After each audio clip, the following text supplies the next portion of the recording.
Hello friends, आज फिर मैं आपके लिए बहुत बढ़िया और यूनिक सी टिप्स लेकर आ गई हूँ। चलिए देर ना करते हुए वीडियो को शुरू करते हैं।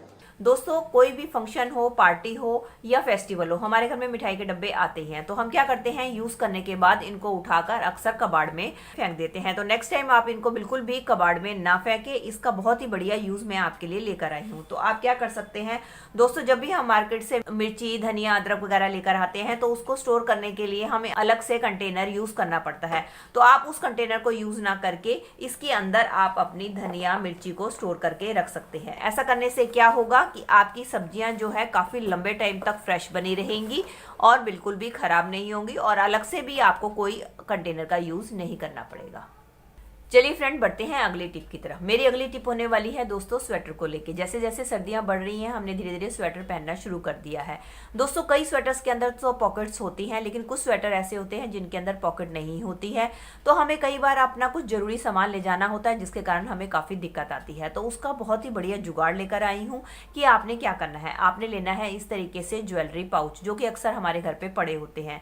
तो आप क्या करें, ज्वेलरी पाउच लें और उसको अपने स्वेटर के अंदर की साइड पे किसी सेफ्टी पिन की मदद से लगा दें। आप चाहे तो सुई धागे से भी सिल सकते हैं। अब ऐसा करने से क्या होगा, आपके स्वेटर में एक पॉकेट तैयार हो जाएगी और इसकी मदद से आप कोई भी अपना अर्जेंट सामान एक जगह से दूसरी जगह ले जा सकते हैं। चलिए फ्रेंड, बढ़ते हैं अगली टिप की तरफ। मेरी अगली टिप होने वाली है कच्ची हल्दी को लेके, जो कि सर्दियां शुरू होते ही मार्केट में आनी शुरू हो जाती है। तो हमें इस हल्दी का सेवन अपने खाने में किसी न किसी रूप में जरूर करना चाहिए, क्योंकि ये एंटी फंगल और एंटी बैक्टीरियल गुणों से भरपूर होती है, जो कि हमारी इम्यूनिटी सिस्टम को मजबूत करने में हमारी हेल्प करती है और कई बीमारियों से हमें बचाती है। तो आज इसका बहुत ही बढ़िया यूज मैं आपको बताने वाली हूँ कि आपने क्या करना है। आपने एक हल्दी का टुकड़ा लेना है और उसको आपने ग्रेटर की मदद से ग्रेट करके उसका जूस निकाल लेना है। और इसके बाद आपने लेना है थोड़ा सा शहद और चम्मच की मदद से आपने इस रस में अच्छी तरीके से मिला देना है। अब इसका इस्तेमाल कैसे करना है दोस्तों, सर्दियां जैसे ही शुरू होती हैं तो हमें सर्दी खांसी की समस्या शुरू हो जाती है। तो आप अपने घर में बच्चों को, बड़ों को, किसी को जिसको भी खांसी की समस्या है, आप उसको इसका 1 चम्मच पिला सकते हैं। बड़े हैं तो आप पूरा चम्मच, और अगर आपके घर पे छोटे बच्चे हैं तो आप इसका आधा चम्मच उन्हें पिलाइए। इसके रेगुलर इस्तेमाल से आप देखेंगे आपको खांसी तो दूर होगी, साथ ही साथ सर्दी के कारण और भी आपको कोई समस्या है उससे भी आपको काफी फायदा पहुंचेगा। चलिए फ्रेंड, बढ़ते हैं अगली टिप की तरफ। मेरी अगली टिप होने वाली है झाड़ू को लेके। दोस्तों, झाड़ू का इस्तेमाल तो हम सब अपने घर को क्लीन करने के लिए करते हैं, लेकिन कई बार क्या होता है कि झाड़ू जो है गीले सूखे कई जगह पर हमारा लगता है, जिसके कारण हमारा झाड़ू कई बार गीला हो जाता है, जिसके कारण इसमें से काफ़ी ज़्यादा सीलन की या गंदी स्मेल आनी शुरू हो जाती है। तो उसके लिए बहुत आसान ट्रिक है कि आपने क्या करना है, आपने लेना है पाउडर, और पाउडर लेने के बाद आपने अपने झाड़ू के ऊपर इस तरीके से स्प्रिंकल कर देना है।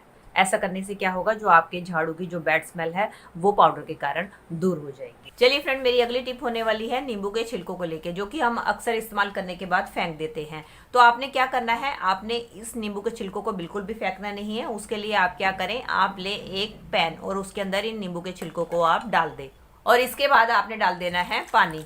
अब इसके अंदर हम डालेंगे आधा चम्मच नमक और आधा चम्मच बेकिंग सोडा, और इसको अच्छी तरीके से उबाल लेंगे। उबालने के बाद इस सॉल्यूशन को हम छान लेंगे। अब छानने के बाद इसका इस्तेमाल कैसे करना है, चलिए दोस्तों ये मैं बताती हूँ। तो रात के समय में हमारे किचन में कॉकरोचेस और कई तरीके के कीड़े मकोड़े निकलते हैं, जो कि हमारे सारे किचन में फैल जाते हैं, जो कि हमारे लिए काफी हानिकारक होते हैं, क्योंकि ये बहुत सारी बीमारियां फैलाने में सहायक होते हैं। तो आप क्या कर सकते हैं, इस पानी का इस्तेमाल आपने करना है रात के समय में अपने सिंक में, और आपने गरम गरम पानी को ही सिंक में डालना है। इससे क्या फायदा होगा, एक तो जो कीड़े मकोड़े हैं वो भी नहीं आएंगे, और दूसरा कई बार हमारे सिंक में से अजीब सी बैड स्मेल आती है, उसको भी दूर करने में ये पानी आपकी मदद करेगा। और साथ साथ अगर आपकी सिंक ब्लॉकेज भी हो गई है तो उसकी ब्लॉकेज को भी ये दूर करने में आपकी मदद करेगा। चलिए फ्रेंड, बढ़ते हैं अगली टिप की तरफ। अगली टिप में मैंने ले ली है एक कॉटन लेने के बाद मैंने ले ली है वैसलीन। अब क्या करूंगी, वैसलीन लेने के बाद मैंने इस कॉटन के ऊपर वैसलीन को लगा दिया है। अब इस कॉटन का कहाँ इस्तेमाल करेंगे, चलिए मैं आपको बताती हूँ। दोस्तों, हमारे किचन में कुछ स्विच बोर्ड लगे हुए होते हैं, जिनके ऊपर तेल के, घी के चिकने दाग लग जाते हैं, जिसके कारण हमारा स्विच बोर्ड काफ़ी गंदा हो जाता है, जिसको कि क्लीन करना काफ़ी डिफिकल्ट हो जाता है।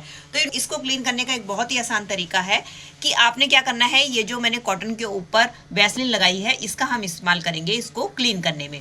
इससे आप देखेंगे कि आपका स्विच बोर्ड जो है बहुत ही आसानी के साथ क्लीन हो जाएगा, क्योंकि हम सब जानते ही हैं कि जो वैसलीन होती है वो पेट्रोलियम जेली से बनी हुई होती है। इट मीन्स वो पेट्रोल से बनी हुई होती है, और पेट्रोल हम सब जानते हैं कि क्लीनिंग बहुत अच्छी तरीके से करता है। तो आप जब इस तरीके से वैसलीन से अपने स्विच बोर्ड को साफ करेंगे तो आपका स्विच बोर्ड जो है मिनटों में ही बहुत ही आसानी से क्लीन हो जाएगा, बिना किसी एफर्ट के।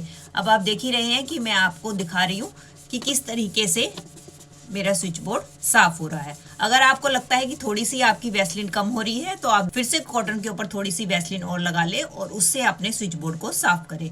इससे आपके जो चिकने दाग आपके स्विच बोर्ड के ऊपर लगे हुए हैं सारे के सारे बहुत ही आसानी से क्लीन हो जाएंगे और आपका स्विच बोर्ड मिनटों में ही चमकने लगेगा। और कई बार दोस्तों क्या होता है कि हम अक्सर जो है स्विच बोर्ड का जो ये प्लग है इसको हमेशा ऑन करके ही छोड़ देते हैं, जिसके कारण हमारी जो है बिजली धीरे धीरे कंज्यूम होती रहती है और हमें पता नहीं चलता। तो इसलिए आप जब भी कोई भी अपना काम कर ले तो उसके बाद इसके स्विच को आपने हमेशा बंद करके इस तरीके से रखना है। अब आप देख सकते हैं पहले मेरा बोर्ड कितना गंदा था और आपके सामने ही देखते देखते मेरा स्विच बोर्ड मिनटों में ही क्लीन हो गया है। और ये देख सकते हैं सारा सारा डस्ट और चिकनाहट जो भी मेरे स्विच बोर्ड के ऊपर लगी थी सारी की सारी कॉटन के ऊपर आ गई है। तो दोस्तों ये थी मेरी आज की वीडियो। आई होप आपके लिए यूजफुल रही होगी। अगर इनमें से कोई भी टिप आपको हेल्पफुल लगी है तो दोस्तों इसको लाइक कीजिएगा और ज़्यादा से ज़्यादा अपने फैमिली और मेंबर्स में शेयर कीजिएगा। और आप मेरे से जुड़े रहना चाहते हैं और इसी तरीके की यूजफुल वीडियोस और भी देखना चाहते हैं तो बेल आइकन के साथ मेरे चैनल को भी सब्सक्राइब कर दीजिएगा।